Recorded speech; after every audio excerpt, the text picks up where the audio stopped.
Voice of aboriginal channel को subscribe करो, like करो, कमेंट और शेयर करो। मेरे वक्तव्य शुरू होने से पहले मैं ये जो धरती है बासिया सरपोटा की धरती को नमन। इस मंच पे जो जिनकी प्रतिमाएं लगी हैं, इन सारे महापुरुषों को मेरी ओर से नमन करना चाहूंगा। जिस महान व्यक्ति ने हमारे भारत देश का एक महान संविधान बनाया है, विश्व का सबसे बड़ा जो लिखित संविधान बनाया है, बाबा भीमराव अंबेडकर जी को नमन। उस संविधान में आदिवासी समाज का प्रतिनिधित्व करने वाले जयपाल सिंह मुंडा जी को नमन। और इस आदिवासी इलाके के अंदर जब राजा रजवाड़ा अंग्रेजों का जो शासन चलता था, उस दौरान एक भूखमरी चलती थी। तो रॉबिन हुड पांडे के नाम से जो अमीरों को लूट के गरीबों को, जो भूखमरी से जो मर रहे थे लोग, उनको खिलाने का काम करते थे। उन रॉबिन हुड पांडे टाटा मामा को नमन करना चाहूंगा। इस पूरे इलाके में अगर भक्ति के क्षेत्र में बात करें और भक्ति के माध्यम से, शांति के माध्यम से आदिवासी समाज के अंदर जन जागृति लाके अंग्रेजों और राजा रजवाड़ों की गुलामी से बाहर लाने का काम किया। गोविंद गुरु महाराज को भी नमन करना चाहूंगा। इन्हीं क्रम में हमारे जितने जो योद्धा हैं, और हम मां बालेश्वर जी को नहीं भूल सकते, जिन्होंने इस बांसवाड़ा पूरे जिले के अंदर आदिवासी समाज हो या अन्य समाज हो, सारे समाजों को एकजुट करके यहाँ के हक अधिकार को लेके इस क्षेत्र में काम किया। उनको भी नमन करना चाहूंगा। और मैं कोशिश करूंगा कि जितने जो महापुरुषों के मैंने जो नाम लिए, उन महापुरुषों के जो विचार थे, उन विचारों को जन तक पहुंचाने के लिए उन्होंने जो संघर्ष किया, उन्हीं विचारों को आगे बढ़ाने का काम मैं और मेरी भारतीय आदिवासी पार्टी करेगी और आने वाले समय में अनवरत करती रहेगी। इन विचारों को आगे बढ़ाएंगे। साथियों, पूर्व वक्ताओं ने हर प्रकार की बात बताई, हमारे क्षेत्र की बात बताई, आदिवासी समुदाय के हक अधिकार को लेकर बात बताई। और ये हमारा जो देश एक लोकतांत्रिक देश है, और उस लोकतांत्रिक देश में विचारों के आधार पे जनता इन पार्टियों को मत देती है, उन नेताओं को मत देती है और विधानसभा लोकसभा में भेजती है। आज मुझे भी 84 की जनता ने दूसरी बार विधायक बनाया, और वो भी राजस्थान की 200 विधानसभा के अंदर। उस दौरान 199 विधानसभा में एक साथ चुनाव हुआ था, और उसमें परसेंटेज के मामले में सबसे अधिक मतदान 84 की जनता ने मुझे बहुमत देकर जिताया था। उससे पहले 2018 में मुझे जिताया 84 की जनता ने। और आज मेरा सौभाग्य है, डूंगरपुर बांसवाड़े की जो जनता है, उस जनता की भावना थी कि ये व्यक्ति हमारे इस क्षेत्र का आदिवासी समुदाय के हक अधिकार की बात को लेके एससी समुदाय के हक अधिकार की बात को लेके, माइनॉरिटी समुदाय के हक अधिकार की बात को लेके, और साथ ही क्षेत्र के अंदर अन्य समुदाय जो मानवता में विश्वास करता है, इन सारों लोगों की जो भावना है, उनकी बात है लोकसभा में ये व्यक्ति पहुंचाएगा। ये आपने विचार किया और आपके विचारों से हमारे पार्टी की जो सिलेक्शन प्रणाली है, इस 12 दिवसीय पार्टी में हाईकमान नहीं होता है, और इस पार्टी में हाईकमान आम जनता, आम कार्यकर्ता होती है। और आपकी भावना के अनुरूप मुझे इस लोकसभा क्षेत्र का सांसद प्रत्याशी बनाया, और मैं उम्मीद करूंगा कि जिस भावना से आपने मेरा सिलेक्शन किया है, उसी भावना से मेरा इलेक्शन भी करोगे, ये मुझे उम्मीद है आप सबसे। मैं आप सबको भरोसा भी दिलाना चाहूंगा, इस देश को आजाद कराने में, इस क्षेत्र के अंदर आजादी से पहले जो शोषणकारी नीति वाले लोग थे, उनके खिलाफ ये जो जितने जो महापुरुष हैं, उन महापुरुषों ने अपने विचारों के माध्यम से इस क्षेत्र में जन जागरण किया, लोगों को जागरूक किया और अपने हक अधिकार के प्रति लड़ने के लिए प्रेरित किया। और मैं वही विचार, ये जो महापुरुष हैं, उन महापुरुषों के जो उद्देश्य थे, इन उद्देश्यों को उन्हीं के विचारों के माध्यम से मैं पूरे करने की कोशिश करूंगा। साथियों, आज का जो कार्यक्रम है, अनुसूचित क्षेत्र में आरक्षण व्यवस्था, आरक्षण को लेकर महासम्मेलन,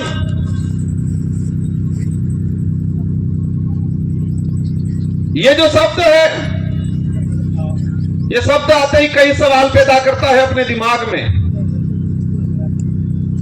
कि हमारा देश का संविधान लागू हुआ 1950 को, और आज 2024 हो गया, और अभी तक उस संविधान के अंदर जो प्रावधान थे, उन प्रावधानों को आज तक धरातल पे लागू नहीं किया। उस बात को लेके बांसवाड़ा, डूंगरपुर और पूरे देश का एससी माइनॉरिटी समुदाय संविधान को धरातल पे लागू करो, उस बात को लेके आंदोलन कर रहा है। बड़े दुख की बात है कि संविधान बना और देश में जो लागू हुआ,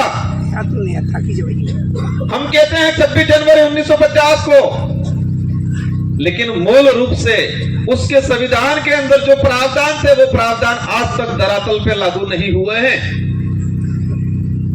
और देश के अंदर हमारे राष्ट्रीय पार्टी के लोग कहते हैं देश विकासशील से विकसित हो रहा है, कहते हैं विश्व के अंदर हमारे भारत देश एक विकसित राष्ट्र की श्रेणी में आने लग गया है। लेकिन देश के अंदर देखा जाए, आज से 5 साल पहले जिस 5वीं स्कूल के अंदर 70 बच्चे पढ़ रहे थे, और आज उसी 5वीं स्कूल के अंदर 35 बच्चे पढ़ रहे हैं। आज से 5-10 साल पहले हमारे देश के प्रत्येक नागरिक पे जो कर्जा था, और आज देखें वो कर्जा 4 गुना तेजी से बढ़ रहा है। आज जो कुपोषण का जो स्थिति है, आज से 5 साल पहले जाएंगे तो इतना कुपोषण नहीं मिलेगा जितना आज कुपोषण है।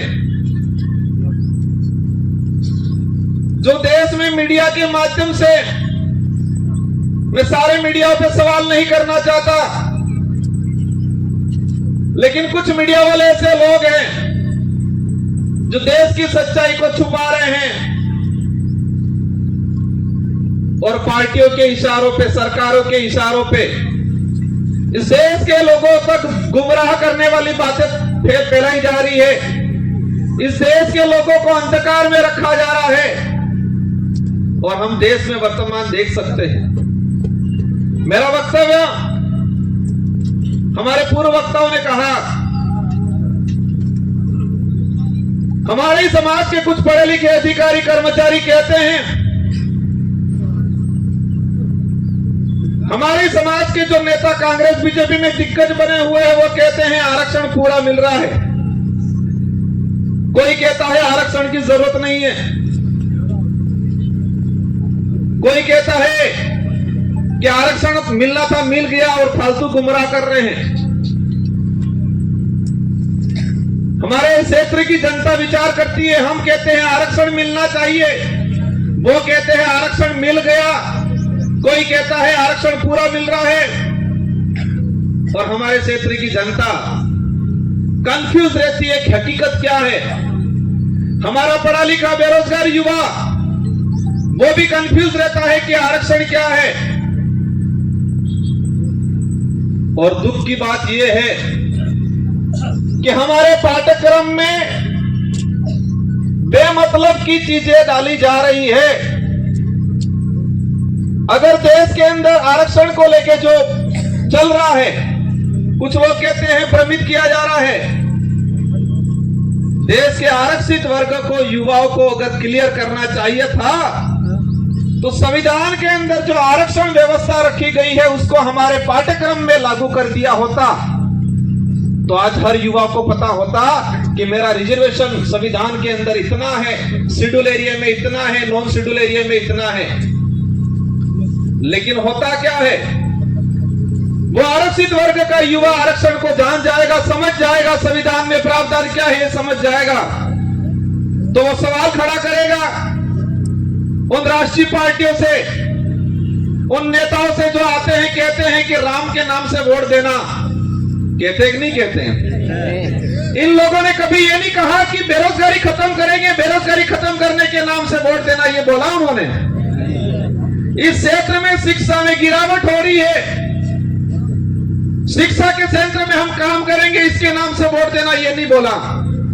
और इस देश का दुर्भाग्य है कि इस देश में ऐसे नेता पैदा हुए हैं जो खुद के समाज का तो भला नहीं किया, लेकिन जिस पार्टी का खाया, जिस पार्टी में पद प्राप्त किए, ऊंचे ओहदे पे गए, उस पार्टी के भी नहीं हुए।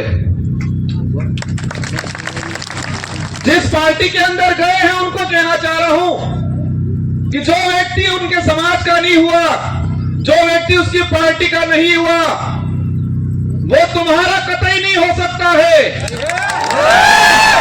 और इस क्षेत्र में देखा है मैंने, हमारे चंद्र वर्ग के भाइयों को जाके ये भड़काते हैं, कहते हैं कि तुम चिंता मत करना, मैं तुम्हारे साथ हूं, ये बोलते हैं। तो हमारे उन भाइयों को भी कहना चाहूंगा, जो खुद के समाज का नहीं हो सकता है वो आपका कभी नहीं हो सकता है। ये विचारधारा सच्चाई को लेकर लड़ रहे हैं।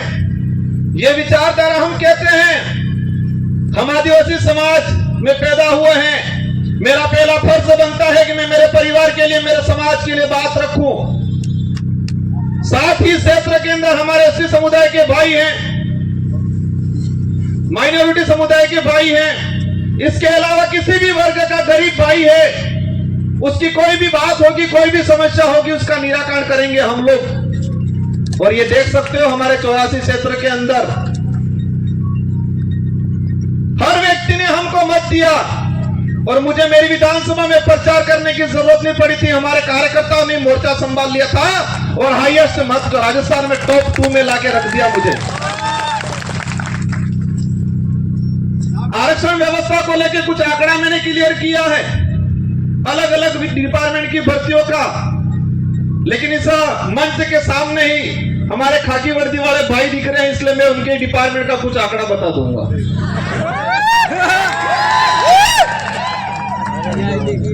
मैंने एक लेटर लिखा था 2020 में कि अनुसूचित क्षेत्र के अंदर आरक्षण व्यवस्था को लेके 2013 के अंदर जो अधिसूचना जारी की है वो इस क्षेत्र के लिए काला कानून है, ये वर्ड यूज किया था मैंने अनुसूचित क्षेत्र के 1700 सरपंचों को पत्र लिखा था, सारे एमएलए एमपी को पत्र लिखा था, पूर्व एमएलए प्रधान को पत्र लिखा था।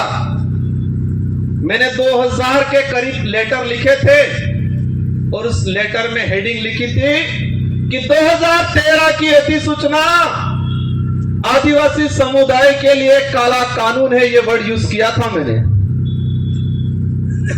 और उसी वर्ड को मैं आज एक्सप्लेन करना चाहूंगा मैंने क्यों बोला था। ये समय का अभाव है, मैं शॉर्टकट निपटूंगा। हमारे साथ जो अन्याय हुआ है, हमारे साथ जो धोखा हुआ है, हमारे युवाओं की भावनाओं के साथ खिलवाड़ हुआ है, वो सभी गांठ बांध के रखना है, वो गुस्सा अंदर समाहित करके रखना है। और जब लोकतंत्र में एक अवसर आता है हर 5 साल में, उस दिन ये बदला एक साथ लेना है और उनका रगड़ा निकालना है। 2013 की अधिसूचना हुई पुलिस डिपार्टमेंट की भर्ती 2013, 2016 और 2018, 3 भर्तियों के अंदर 2312 कुल पद आए। मैं ये आज इसलिए कहना चाह रहा हूं कि इन्हीं कमल कांग्रेस के नेताओं ने, और मुख्य रूप से 2013 में जो मंत्री थे, वर्तमान विधायक थे, जो ईडी के डर से आज भाजपा में चले गए, उनके ही कर कमलों से यह लागू किया गया था। अब इसमें क्या है प्रावधान? इन 3 भर्तियों की बात करें, कांस्टेबल भर्ती 2312 कुल पद आए। प्रावधान यह किया गया 45% एससी को, 5% एससी को और 50% ओपन कैटेगरी को दे दिया जाएगा। मतलब ओपन कैटेगरी में कोई भी जा सकता है, एससी का व्यक्ति जा सकता है, एसटी का व्यक्ति जा सकता है। यह बात बोली उन लोगों ने, लेकिन आंकड़ा क्या आता है? मैं ऑल ओवर अगर बात करूं, एससी को मिले 828, 2312 में से एससी को मिले 828 और वो 35% पद मिले, 45% पूरा नहीं मिला।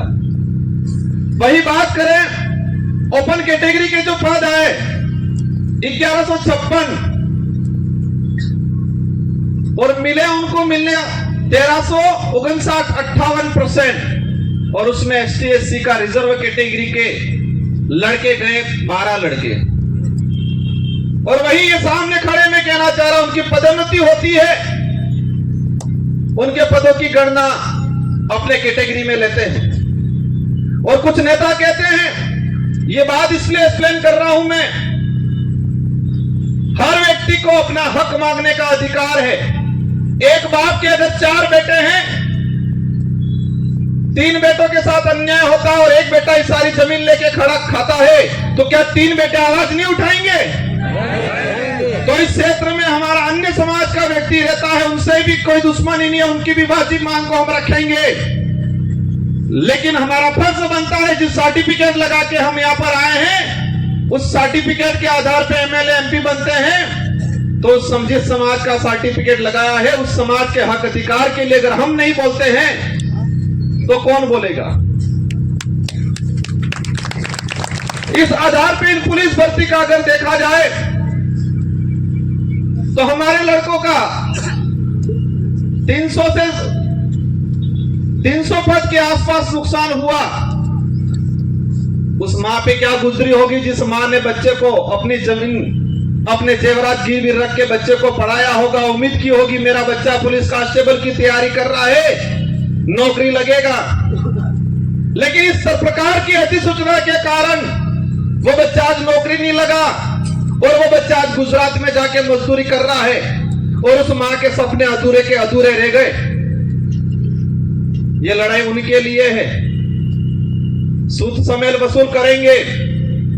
और ये किसी समाज को हम दोष नहीं देना चाह रहे हैं, हम दोष उस नेताओं को देना चाह रहे हैं जिन्होंने अपनी पेटियां भरने का काम किया,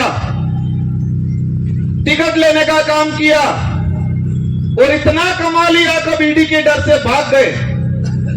गजब सुनता हूं मैं। एक दिन कहते थे हम पे आरोप लगाए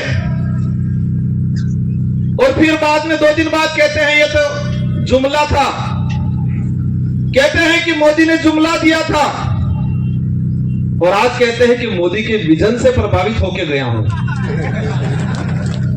मोदी जी के जुमले के विजन से प्रभावित होके गए हैं। इसका मतलब ये क्लियर है कि वो भी जुमलेबाज से कम नहीं है। हमें उनसे भी पर्सनली कोई लड़ाई नहीं है। उनके कई जमीन का बंटवारा हमारा नहीं है, लेकिन उनको इस क्षेत्र की जनता ने बड़ा लीडर माना था। हमारे बड़े बुजुर्गों ने आशा रखी थी उनसे कि ये नेता है बड़ा, हमारे लिए, हमारे क्षेत्र के लिए कुछ अच्छा करेगा। इन आशाओं पे पानी फेरने का काम किया है। मुझे कई जगह से जानकारी मिली, बुजुर्ग लोग जो रात दिन उस आदमी के लिए, उस पार्टी के लिए घूमते थे, खुद का पैसा खर्चा करके इन लोगों ने कई जनों से दुश्मनी ले ली उस व्यक्ति की वजह से, उस पार्टी की वजह से। और आज बेचारे वो बुजुर्ग लोग रो रहे हैं। आपको चिंता करने की जरूरत नहीं है। पूरे देश के अंदर यही भारत आदिवासी पार्टी है जो सच्चाई को लेकर लड़ने का काम करेगी। और आप देख सकते हो, उदयपुर संभाग की बात करें कि कांग्रेस कभी नहीं बात कर रही है कि शिक्षा अच्छी मिलनी चाहिए, स्कूलों में व्याख्याता लगने चाहिए, बेरोजगारी खत्म होनी चाहिए, हमारा अनाज जो पकड़ा है उसको एमएसपी रेट मिलनी चाहिए, बात नहीं करेगी। बीजेपी भी वो बात नहीं कर रही है। बीजेपी कह रहे हैं मैं किसी भगवान या किसी धर्म का विरोधी नहीं हूं, लेकिन जो धर्म के नाम से, भगवान के नाम से वोट लेके राज करने का काम करते हैं, ऐसे लोगों का मैं घोर विरोधी हूं और विरोध करता रहूंगा। यहां पर हुआ था, जिनको आज हम ज्ञापन देने जा रहे हैं, ये माही विस्थापित होके लोग कटनावर में, ये माही डैम से विस्थापित होके लोग प्रतापगढ़ में रह रहे, आपके आसपास तो रह रहे, लेकिन मध्य प्रदेश के नीमच के अंदर लोग रह रहे हैं।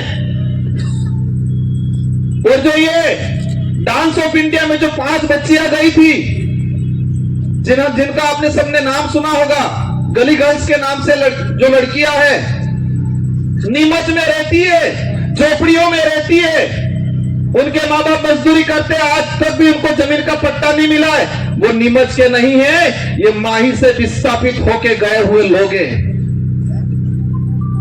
और आज कह रहे हैं हमारे यहाँ के लोग विस्थापित होके गए, उनको जमीन नहीं मिला आज तक। हमारे इन महापुरुषों ने अपनी जान गंवा दी इस क्षेत्र में सामाजिक जन जागरण के लिए, हक अधिकार के लिए। उनके नाम से नामकरण नहीं करना है, और ऐसे नाम से नामकरण करना चाह रहे हैं। करना है तो इस क्षेत्र में जो लोग थे, किसी भी समाज का व्यक्ति हो, एससी का हो, ओबीसी का हो, किसी भी जिस व्यक्ति ने इस क्षेत्र के लिए काम किया है, मामा बालेश्वर आदिवासी नहीं थे, लेकिन आदिवासी समाज आज उनको भगवान की तरह पूछता है, क्योंकि आदिवासी के लिए काम किया। हम हर उस व्यक्ति का, हर उस समाज का सम्मान करेंगे जो मानवता में विश्वास करता है, और उस हर व्यक्ति और उस हर धर्म का विरोध करेंगे जो छुआछूत, भेदभाव, उच्च नीच करता है, उन सबका हम विरोध करेंगे, क्योंकि ये देश संविधान से चलता है। और आज बात करें, एक नारा लगाया जा रहा है 400 पार। क्या नारा लगा रहे हैं? 400 पार। अंग्रेजों और मुगलों ने इस देश को कम लूटा था, उससे भी खराब स्थिति से ये लोग इस देश को लूट रहे हैं।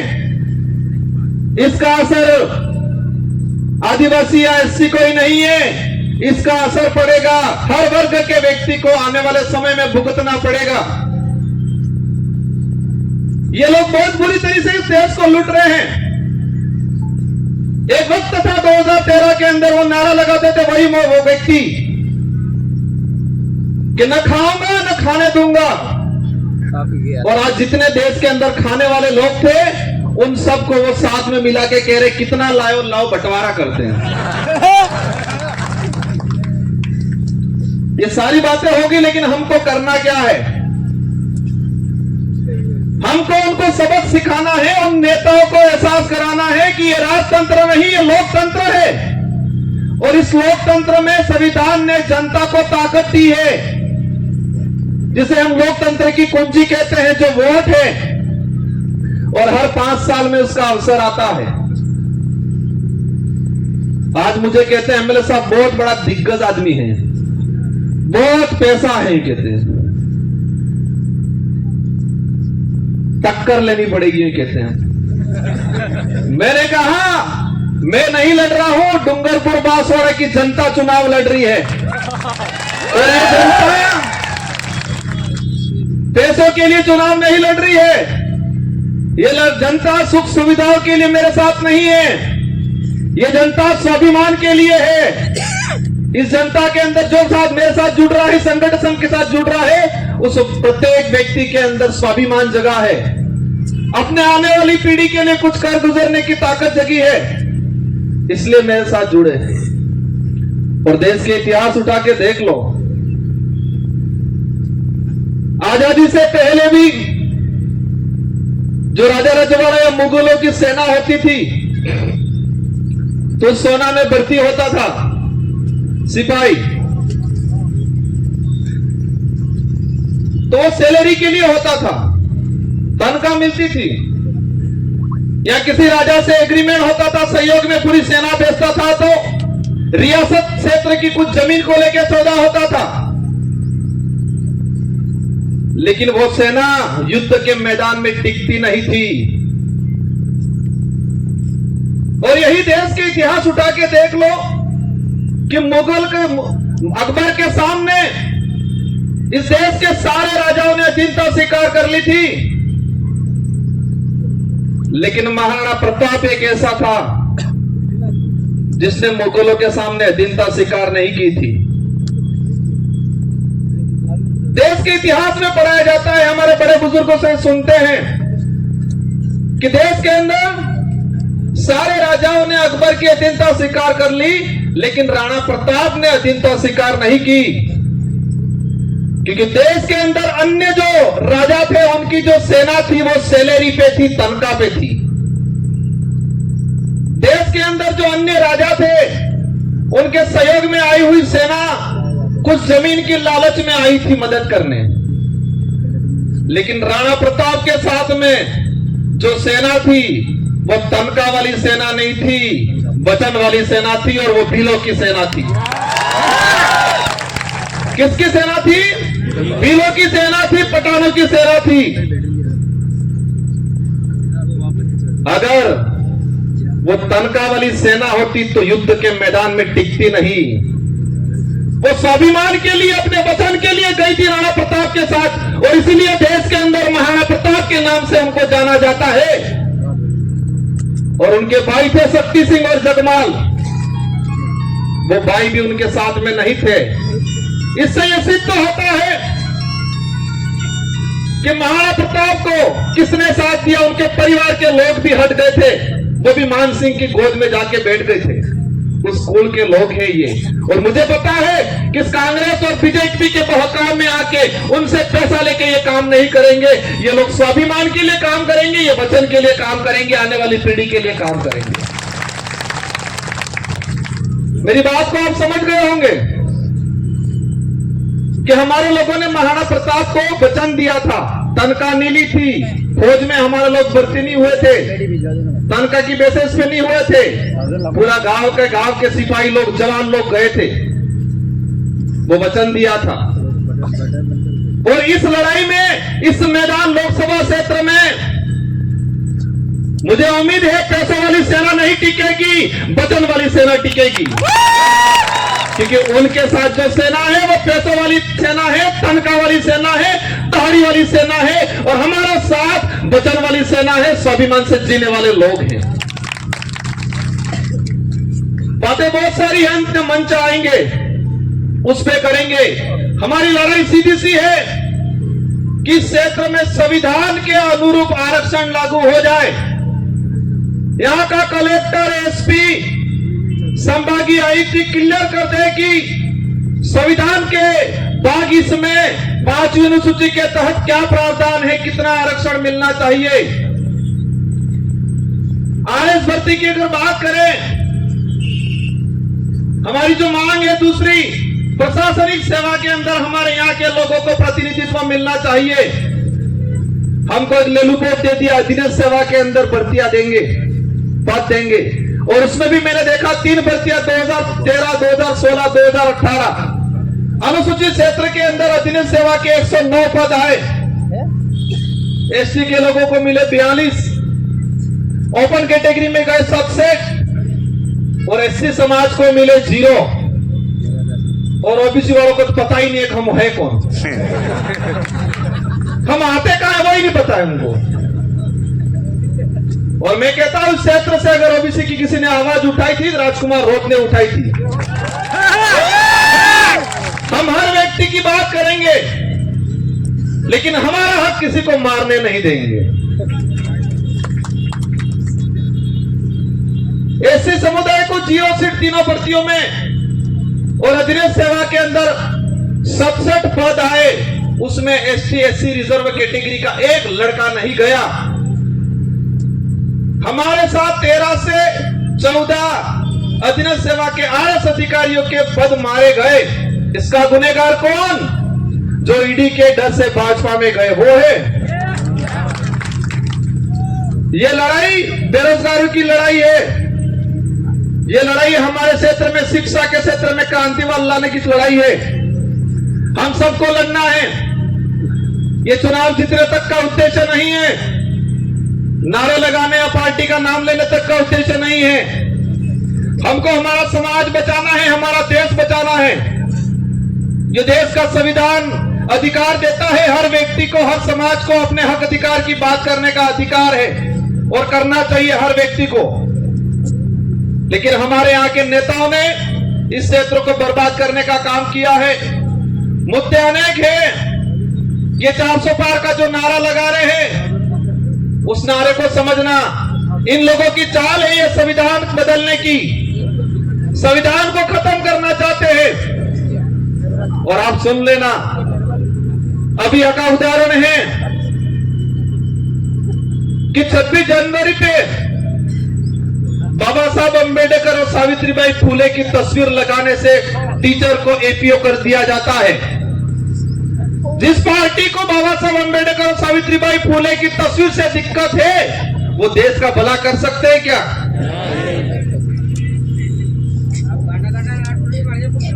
ये अंग्रेजों से भी बदतर स्थिति देश की करने वाले हैं, और हम सबको मिलके, और ये पार्टी कोई क्षेत्रीय पार्टी है, इस डूंगरपुर, बांसवाड़ा, उदयपुर तक सीमित रहने वाली नहीं है। ये पार्टी अरब सागर से लगा के बंगाल की खाड़ी तक जितने जो स्टेट पड़ रहे हैं, और हमारे साथ हर व्यक्ति, हर जगह व्यक्ति जुड़ रहा है। हम सच्चाई की लड़ाई लड़ रहे हैं।